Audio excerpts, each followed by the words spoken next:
ng Huwebes.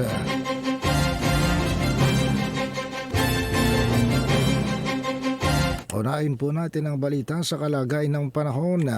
Ang isolated rain showers at thunderstorms ay inaasang iiral sa bansa sa araw na ito o sa maghapong ito. Dahil sa easterlies o mainit na hangin mula naman sa Pacific Ocean, ayon sa pinakahuling weather bulletin na inilabas ng Pag-asa kaninang madaling araw, malaking bahagi ng Luzon sa ngayon ay makararanas ng mainit hanggang sa malinsangang panahon lalo na pagdating ng hapon.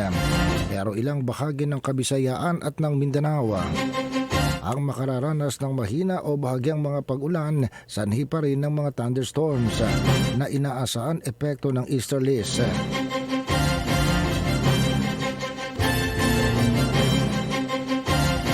Samantala, ang Davao Region at Caraga Region, ganoon din ng Eastern Visayas, mamayang gabi inaasahan ng pagkakaroon ng isolated thunderstorms. Ang easterlies ay tumutukoy sa wind system